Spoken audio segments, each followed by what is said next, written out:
Today we're taking a look at these MLB matches, which are happening on Saturday, April 29, 2023, and giving you our team and total picks for today. Welcome back to High Stakes. Before we dive into our video, don't forget to subscribe and to push the notification bell so you don't miss any of our videos. Also check out our Patreon if you want access to our premium picks.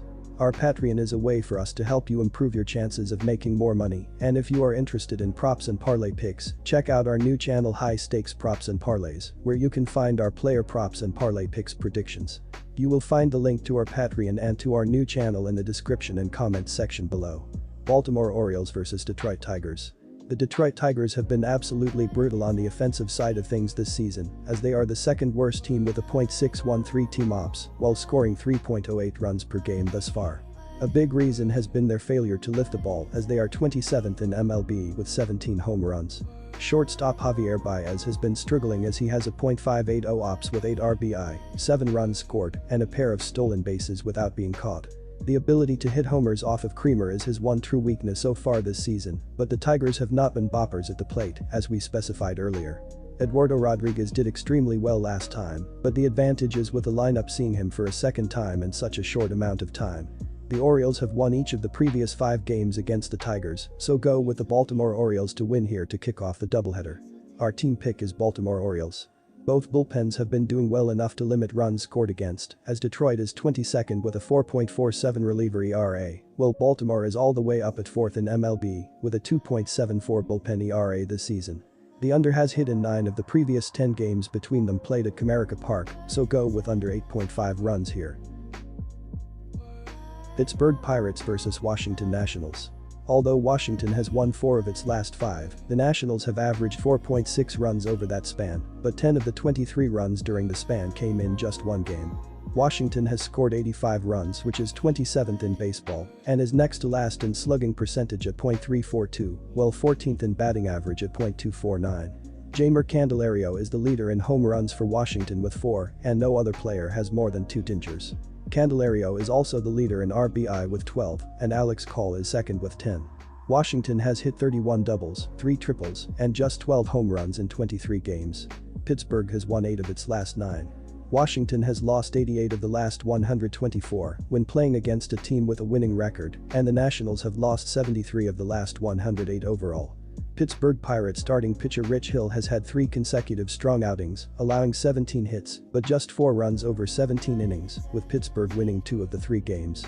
In comparison, Corbin is 0-3 with a 5.57 ERA during the day and has allowed 5 home runs this season. Pittsburgh is in the top 9 in batting average, on-base percentage, slugging percentage, and runs scored. Pittsburgh has a balanced attack at the plate with 3 players each hitting 5 home runs and 5 players already with 10 RBI or more. Take the Pirates with the money line. The total has finished under 6 of Washington's last 7, and in 6 of the last 7 that Washington has played against a team with a winning record. Washington is 27th in baseball in runs scored, while Pittsburgh has the 8th best team ERA. Pittsburgh's starting pitcher Rich Hill has allowed 2 earned runs or less in each of his last 3 starts. Take the under 8.5 runs. Kansas City Royals vs Minnesota Twins. The Minnesota Twins have been doing decent at the plate throughout the season, as well as they are 15th in the sport with a .721 ops, while scoring 4.59 runs per game up to this point. They have been absolutely dreadful throughout the year trying to steal bases, as they have 3 stolen bases while being caught 3 times as a team as well. Designated hitter Byron Buxton, .807 ops, 5 HR, has been doing pretty well at the plate to lead the team, but we need to see some other players take a turn in their season numbers if they want to be successful here. Bailey Ober is a very solid pitcher, while Brad Keller has been struggling with his command way too much to be effective. The Royals have been arguably and statistically the worst defensive team in Major League Baseball, so they are not going to score enough to keep this game close as well. The Twins are 39-15 in their last 54 home games against the Royals, so go with the Minnesota Twins to cover the run line here. Our team pick is Minnesota Twins minus 1.5 runs. Looking at the batting average of balls in play this year, these teams are not getting lucky, as Minnesota is 20th with a .285 BABIP so far, while Kansas City is not too far behind at 24th in baseball, with a .278 team BABIP up to this point. Brad Keller has avoided the big inning as he has not allowed more than 4 runs in a start this year, while Bailey Ober has not allowed 4 runs in any of his 5 career starts against the Royals. The under is 6-2-2 in their previous 10 games against each other, so take the under to hit here too. Our total pick is under 8 runs. Seattle Mariners vs Toronto Blue Jays. Kevin Gausman has gotten off to an incredible start this season when diving into his baseball saving page, as he is in the 96th percentile in chase rate, 90th percentile in walk percentage, 89th percentile in strikeout percentage, and 67th percentile in whiff percentage. Gausman has 4 different pitches: fastball, splitter, slider, changeup, and his slider has been hit the most, as hitters have a .375 batting average and .625 slugging percentage against. He faced the Mariners once last season as he lost by going 5 innings and giving up 2 runs on 7 hits with a walk and 3 strikeouts. There is a massive difference in terms of batting average against these starting pitchers, as Chris Flexen has a .341 batting average against, while Kevin Gausman has a .223 batting average against. When looking at the offenses in the batting average of balls in play, the Mariners are 26th with a .275 team BABIP, while the Blue Jays are all the way up at 9th with a .307 team BABIP right now. All in all, go with the Toronto Blue Jays to cover the run line as the better team going forward in this game. Take Toronto with the run line. These bullpens have been doing a pretty decent job this season, as Seattle ranks 7th with a 3.30 reliever ERA, while Toronto is 18th with a 3.91 bullpen ERA up to this point. Chris Flexen has an inflated ERA, but a big reason why has been a bad start against Chicago. He should be able to do well as he has shown signs of utter dominance as well this season already. The under has hit in 5 of the last 6 games played in Toronto, so go with under 9.5 runs in this game. Atlanta Braves vs New York Mets. It was a rough day at the dish for New York Friday, as they were only able to muster up 3 hits in the truncated series opener. All 3 hits were singles, and they came off the bats of Pete Alonso, Brett Baty, and Francisco Alvarez. As for the pitching, Drew Peterson was saddled with a loss after allowing all 4 earned runs on 5 hits and a walk.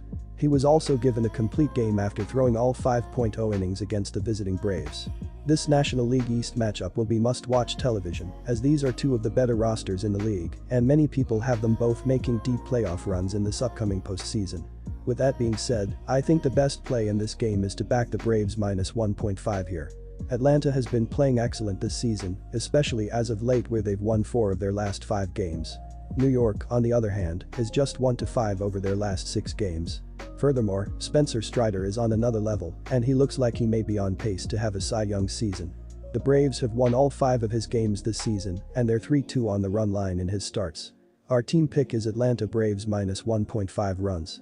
Considering how hot the Braves offense is right now, I think the play has to be the over here. They've scored the 5th most runs this year, 138, and aren't necessarily running into the toughest of pitchers on the other end. Megill has given up at least 3 runs in each of his last 2 starts, and he's yielded 5 long balls over 5 starts. Let's lock in the over. Chicago Cubs vs Miami Marlins. Miami will be giving the ball to right-hander Edwards Cabrera, who's 1-2 with a 4.91 ERA this season, while at home this season, he's 1-0 with a 3.60 ERA in 2 starts. In the right-hander's last outing, he was shelled by the Atlanta Braves as he allowed 4 runs over 4.1 innings. As a pitching staff, Miami has a team ERA of 4.50, which ranks 20th, while at home, they have a team ERA of 3.25. Chicago will be starting Caleb Killian as a spot starter, and the right-hander has been shelled in the big leagues, so it's hard to trust him. The righty has shown terrible control and gives up a ton of hard contact, but he does go against a Marlins lineup which has struggled to begin the year. Cabrera, meanwhile, also gives up a ton of hits and runs, so this Cubs lineup is really never out of a game, but I expect Miami to score plenty of runs early on and get out to an early lead and turn it over to the bullpen to shut the game down. Take Miami on the money line here.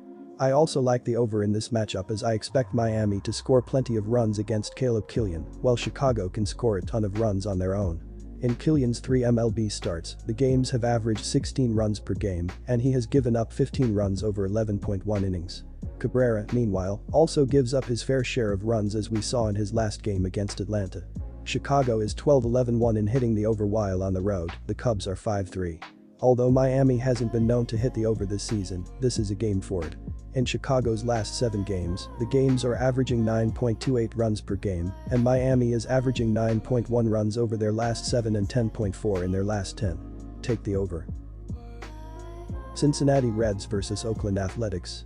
The Oakland A's lost their 3rd game in a row, with their most recent defeat at the hands of the Angels by a score of 8-7. In the loss, Brent Rooker had 3 RBIs including a home run, while Shea Langeliers went 2 for 5 with 2 runs and 2 RBIs.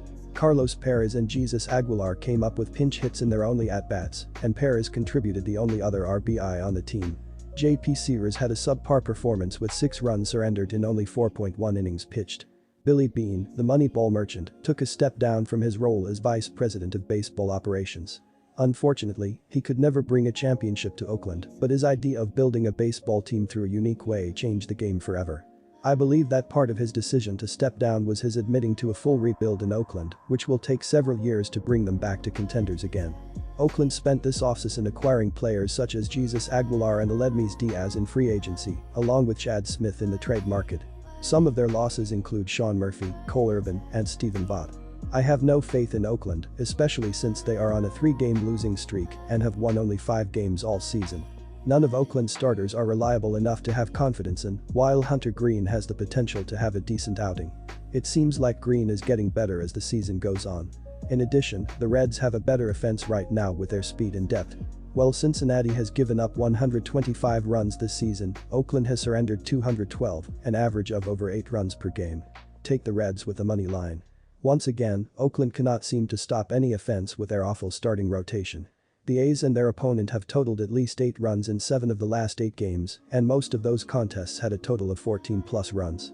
Meanwhile, Cincinnati scored at least 5 runs in each of their last 3 games and look to be on a roll.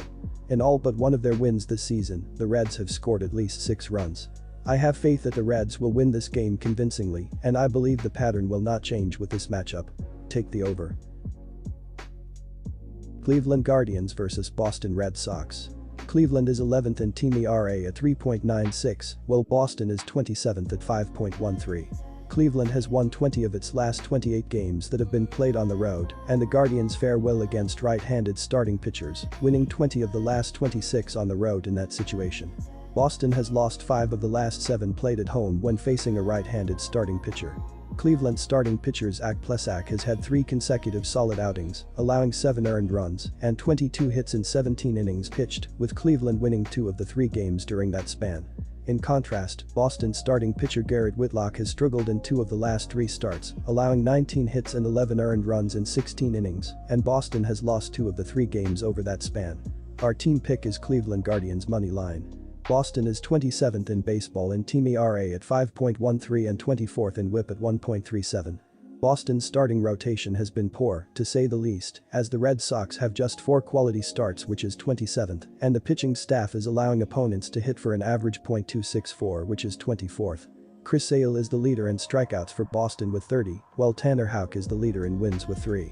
Garrett Whitlock will start on the mound for Boston on Saturday. This season the right-hander is 1-2 with an ERA of 6.19 and 11 strikeouts. Our total pick is over.